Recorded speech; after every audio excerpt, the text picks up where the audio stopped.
침묵의 봄.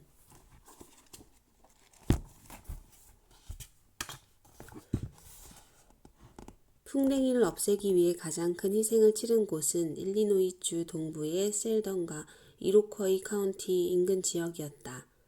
1954년 미국 농무부와 일리노이주 농무부는 집중적인 살포로 일리노이주를 향해 진격해오는 장수풍뎅이를 제거할 수 있다는 희망과 확신에 가득 차 있었다. 첫 번째 박멸은 그 해에 이루어졌는데 공중에서 1400에이커에 이르는 땅에 디엘드린을 살포했다. 1955년에는 2600에이커에 이르는 땅에 이와 유사한 살충제가 뿌려지면서 임무가 완수된 듯 보였다. 하지만 계속 더 많은 화학약품이 필요해졌고 1961년에는 1년 말에는 무려 13만 1000에이커에 살충제가 뿌려졌다.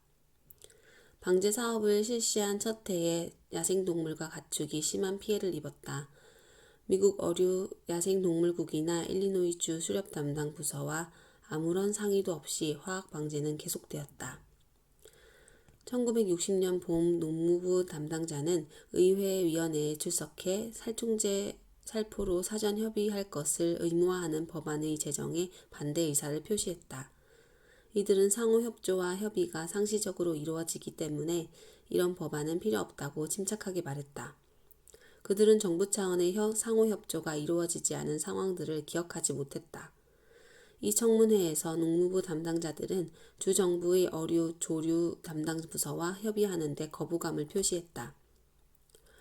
화학 방제를 위한 기금은 그칠 줄 모르고 끝없이 이어졌지만 화학 살충제로 인한 야생동물계의 피해를 측정하려는 일리노이 자연사 조사단 생물학자들은 적은 돈으로 재정을 꾸려야 했다. 1954년 현장 조사원을 고용하는 데 필요한 $1100도 겨우 확보했는데 1955년에는 아무런 특별기금도 지급받지 못했다. 이런 어려움 속에서 생물학자들은 방제 사업이 시작되자마자 미중류의 야생동물 파괴를 보여주는 전체적인 그림을 구성하는 각 증거들을 모아들였다. 독극물의 직간접적인 영향으로 곤충을 먹는 새들이 중독을 일으켰다. 쉘던에서 실시된 초기 사업에는 1에이커당 3파운드의 디엘드린이 살포되었다. 이런 양이 새에게 미치는 영향을 이해하기 위해서는 메추라기를 대상으로 한 실험을 살펴보면 된다. 디엘드린은 DDT의 50배나 되는 독성을 나타냈다. 따라서 셀던 지역 전역에 뿌려진 것은 1에이커당 DDT 150파운드에 해당하는 양이었다. 밭과 밭 경계 부분에서는 살포가 겹쳐지는 것을 감안한다면 이는 최소한의 추정치라고 볼 수 있다. 화학약품이 토양 속으로 침투해 들어가면서 약품에 중독된 장수풍뎅이의 애벌레들이 대지 표면으로 기어나와 며칠간 머무른다. 이 애벌레들은 새에게 매력적인 먹이다. 방제가 이루어진 지 2주일 동안 이미 죽었거나 막 죽어가는 곤충들이 자주 발견되었다. 이런 곤충이 조류의 개체수에 어떤 영향을 미칠지 추측하기란 어렵지 않다. 집박이, 찌르레기, 들종다리, 구간조, 꿩 등이 눈에 띄게 줄어들었다. 생물학자들의 보고에 따르면 개똥 집박이는 거의 절멸했다고 한다. 비가 내린 다음에는 죽은 지렁이들이 눈에 많이 띄었다. 아마도 개똥 집박이는 이런 지렁이를 먹었을 것이다. 다른 새들 역시 마찬가지로 한때는 큰 혜택을 주던 비가 독극물을 새들의 세계로 인도하는 사악한 세력, 파멸의 중개자가 되어버렸다. 살충제가 뿌려지고 며칠 뒤 비가 내렸는데 웅덩이에 고인 빗물을 마시거나 그 물로 목욕을 한 새들은 심각한 운명에 놓이게 되었다. 살아남은 새들은 새끼를 낳지 못했다. 살충제가 뿌려진 지역에서 둥지가 몇 개 발견되었고 그 안에 새알이 몇 개 들어 있었지만 부화한 것은 하나도 없었다. 포유류 중에는 얼룩다람쥐가 자취를 감춰버렸다. 그 사체에서는 독극물 중독의 특징이 나타났다. 살포 지역에서 죽은 사양 뒤쥐와 토끼가 발견되었다. 예전에는 비교적 흔하게 볼 수 있었던 여우 다람쥐도 살충제가 뿌려진 뒤 자취를 감췄다. 풍뎅이와 전쟁을 벌이기 시작한 이래 셸던에서 고양이를 키우는 농장을 찾아보기가 거의 불가능해졌다. 이 지역 농장에서 키우는 고양이의 90%가 디엘드린의 첫 번째 살포 후 희생되고 말았다. 다른 지역에서 이 독극물을 보여준 암울한 기록과 마찬가지로 이런 사태는 예견된 바였다. 고양이는 모든 종류의 살충제, 특히 그 중에서도 디엘드린에 민감하다.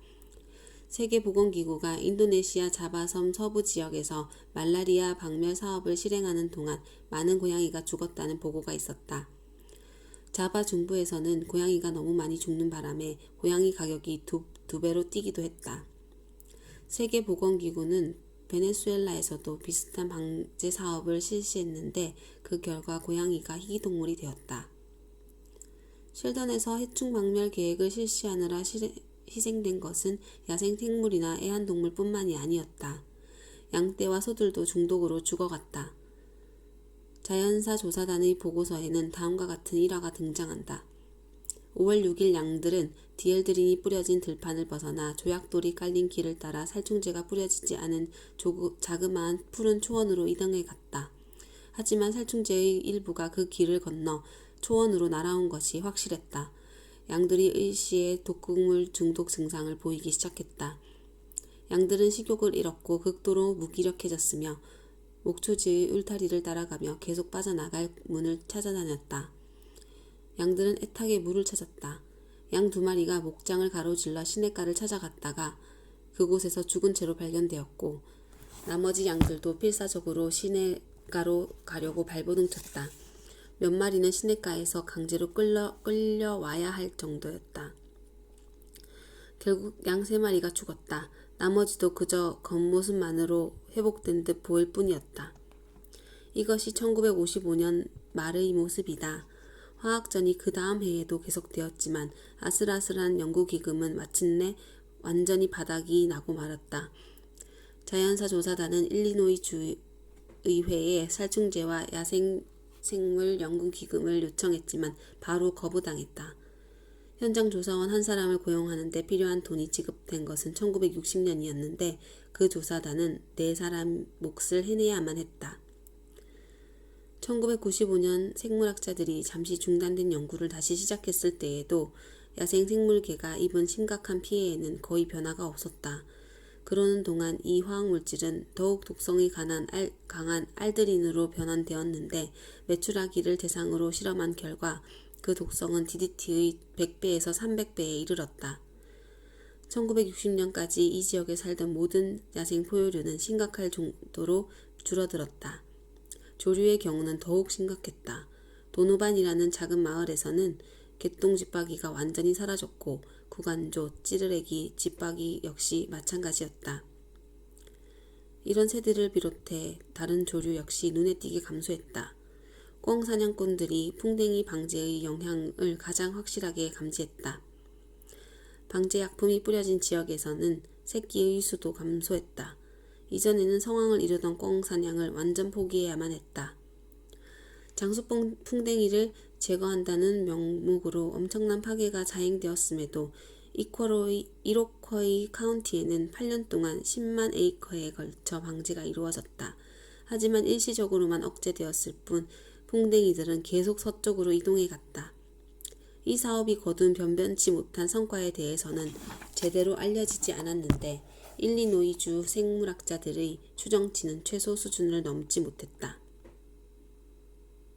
만일 연구사업에 대한 재정적 보조가 충분히 이루어졌더라면 놀랄만한 규모의 생태계 파괴 실상이 밝혀졌을 것이다. 8년간에 걸쳐 방제 사업이 실시되는 동안 생물학적 연구조사를 위해 제공된 금액은 겨우 $6,000에 지나지 않았다. 반면 연방정부는 방제 사업을 위해 $37만 5천 썼고 해당 주에서는 추가로 수천 달러를 지불했다. 따라서 연구조사에 사용된 금액은 화학방제 사업에 지출된 금액의 1%가 가량에 지나지 않았다. 미국 중서부 지역에서 실시된 방제 사업은 위기의식 때문에 시도된 것이었다. 장수풍뎅이의 진격은 극도로 공포를 불러일으켰고 방제 수단을 정당화해주는 듯 했다. 물론 이는 왜곡된 사실이다. 화학약품의 세례를 참아내야 했던 마을들이 장수풍뎅이의 미국 유입 역사를 잘 알았더라면 정부와 방제 사업자들의 말을 고지곳대로 다 믿지는 않았을 것이다. 합성 살충제가 발명되기 전 장수풍뎅이의 공격을 받은 동부의 주들은 운이 좋은 편이었다. 이들은 풍뎅이의 공격을 잘 견뎌냈을 뿐만 아니라 다른 생물에게 위험이 되지 않는 방법을 사용해 이 곤충을 잘 통제할 수 있었다. 디트로이트나 셸던에서 이루어진 살충제 살포는 동부 지역에서는 일어나지 않았다. 자연의 힘을 이용하는 방법은 환경보호에서 여러모로 이롭다. 원산지에서처럼 그 수를 억제해줄 천적이 없던 장수풍뎅이는 미국에 처음 소개된 10년 동안 급속도로 증가했다. 하지만 1945년이 되자 이 풍뎅이의 피해는 그리 심각하지 않은 수준으로 유지되었다. 극동 지역에서 기생충이 유입되어 풍뎅이에 치명적인 병을 일으키면서부터 그 수가 감소했기 때문이다. 1920년과 1933년 사이에 이 풍뎅이의 서식지를 조사한 전문가들은 자연 방제를 가능케 해줄 육식곤충과 기생곤충 34종을 동양으로부터 수입했다. 그중 5종이 미국 동부에서 성공적으로 적응했다. 가장 효과적이고 광범위하게 배포된 것은 한국과 중국에서 들여온 티피아 베르날리스라는 기생 말벌이었다. 말벌 암컷은 토양 속에 풍뎅이 애벌레를 찾아내 마비를 일으키는 분비액을 주입하고 애벌레의 살 속에 알 하나를 낳았다. 말벌 유충은 이 애벌레를 먹이로 삼아 자랐다. 각 주와 연방정부의 협력 사업을 통해 25년 사이에 이 말벌은 동부의 14개 주에 널리 소개되었다. 생물학자들에 따르면 이 말벌은 풍뎅이 개체수를 조절하는 데 상당히 중요한 몫을 떠맡았다고 한다. 풍뎅이와 곤충에 영향을 미치는 박테리아성 병원균은 이보다 더 중요한 구실을 했다. 이 박테리아는 다른 곤충은 절대로 공격하지 않을 뿐더러 지렁이, 온열동물, 식물에도 해를 끼치지 않는 특이한 생명체다. 이 박테리아의 종자는 토양 속에서 발견되었다. 먹이를 찾는 풍뎅이 유충에 의해 체내에 흡수된 박테리아는 그 혈액 속에서 무한대로 증식하여 유충을 흰색으로 변화시켰다. 그래서 일명 유아병이라고 일컬어진다. 유아병은 1933년 뉴저지주에서 발견되었는데 1938년까지 장수풍뎅이가 기승을 부리던 전역으로 번져갔다. 1939년 이 병을 확산시켜 해충을 방지하는 사업이 시작되었다. 병원체를 인공 배양하는 방법이 개발되진 않았지만 만족할 만한 대체물을 찾아냈다. 감염된 풍뎅이 유충을 파내어 말린 후 호분을 섞으면 이 혼합물 1g에 1억 개의 포자가 자리하게 된다. 1939년에서 1953년 동부 14개 주 94,000에이커에서 연방정부와 각 주의 합동 방제 사업이 실시되었다. 다른 국유지에서도 이런 방제가 실시되었다. 정확한 규모는 알려지지 않았지만 상당한 공공용지와 개인용 토지에 이 사업이 적용되었다. 1945년까지 유아병은 코네티컷, 뉴욕, 뉴저지, 델라웨어, 메릴랜드주 등으로 전파되었다. 실험 결과 몇몇 곳곳에서는 풍뎅이 유충의 감염률이 93%에 이르렀다. 유아병 유포 계획은 1953년 이후 정부 차원에서는 더 이상 이루어지지 않았고 민간 연구 차원에서만 실행되어 풍뎅이 방제에 관심이 있는 개인, 단체, 시민단체와 사람들에게 제공되었다. 이 사업을 실시한 동부 지역에서는 자연 방제의 이점을 충분히 누렸다. 박테리아는 몇 년 동안 잠복해 있으면서 거의 영구적으로 토양 속에 정착했고 자연 매개체를 통해 번져가면서 그 효율성도 증가했다. 그렇다면 화학 방제를 선택한 일리노이 주를 비롯한 다른 중서부 일대에서는 이런 성공적인 방법을 왜 거부했을까? 유아병 포자를 주입하는 것이 너무 비싸다는 이유여서였다. 1940년대에서 1940년대의 동부의 14개 주에서는 아무도 이 일을 달지 않았다. 도대체 어떤 방법으로 계산했기에 너무 비싸다는 결론에 도달한 것일까? 셸던에서처럼 화학물질 살포에 의한 총체적 파괴라는 진짜 비용을 고려하지 않은 것이다. 또 이러한 판단은 포자 배양은 단 한 번이면 족하고 초기 투자가 필요한 비용의 전부라는 사실을 무시하고 내린 결론임이 틀림없었다. 장수풍뎅이 유충이 토양 속에 이미 자리 잡은 곳에서만 유아병이 퍼지기 때문에 풍뎅이의 분포지역 주변에는 적용되지 않는다는 주장도 있다. 그러나 이 주장 역시 살충제 사용을 지지하는 많은 다른 의견처럼 의심의 여지가 있다. 유아병을 유발하는 박테리아는 적어도 40여 종의 다른 풍뎅이에도 감염되는 것으로 나타났기에 장수풍뎅이의 수가 적거나 존재하지 않는 곳에도 널리 퍼질 수 있다. 더 나아가 토양 속에 포자들이 오래 생존할 수 있으므로 풍뎅이 유증이 존재하지 않는다고 해도 미리 풍뎅이가 번식할 수 있는 곳에 뿌려놓고 풍뎅이의 이동을 기다리면 되는 것이다. 비용이 얼마가 들든 즉각적인 결과를 원하는 사람들은 의문의 여지 없이 화학살충제를 사용할 것이다. 해충이 저절로 없어지길 바라는 현대인들은 자주 되풀이해야 하고 거듭해서 비싼 비용을 들여야만 하는 무제한적 화학 방제를 계속 시도할 것이다. 다른 한편에는 한두 철을 기다리더라도 유아병을 이용한 조금 더 확실한 자연 방제법을 선택하는 사람들이 있다. 이들은 효과가 더하면 더했지 못하지는 않으며 시간이 갈수록 더욱 효율적이고 지속적인 결과를 얻을 것이다.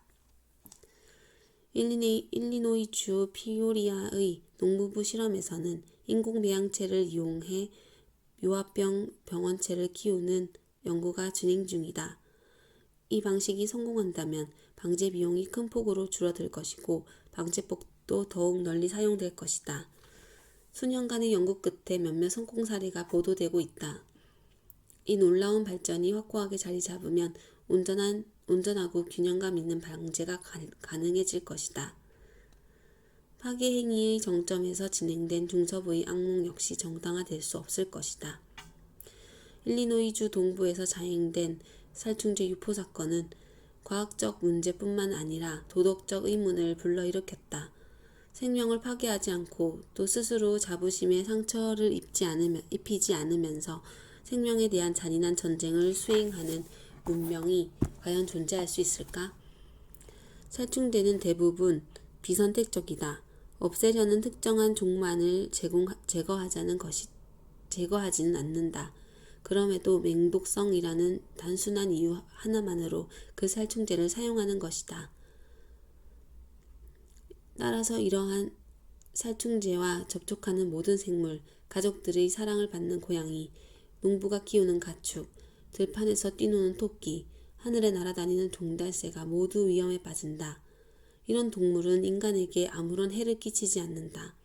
사실 동물들과 그 주변 환경의 존재 덕에 인간의 삶이 더욱 즐거워진다. 그러나 인간은 그 보답으로 갑작스럽고 무시무시한 죽음을 선사한다. 셸던의 자연 관찰자들은 죽음에 이른 종달새의 증상을 다음과 같이 설명했다. 근육 조절이 안 되어 날거나 설 수 없음에도 새들은 옆으로 누워 계속 날개짓을 해댔다. 발톱을 오그리고 구부리는 반쯤 벌린 채 발톱을 오그리고 부리는 반쯤 벌린 채 힘들게 숨을 쉬고 있었다. 이보다 더 불쌍한 것은 얼룩다람쥐였다. 죽음에 이른 얼룩다람쥐의 모습은 특별하다. 몸을 웅크린 채 앞발로 가슴을 잡고 있었다. 머리와 목은 축 늘어졌고 입에는 더러운 흙이 들어 있었는데 불쌍한 다람쥐가 죽어가면서 땅을 물어뜯기라도 할 듯 몸부림쳤음을 알려준다.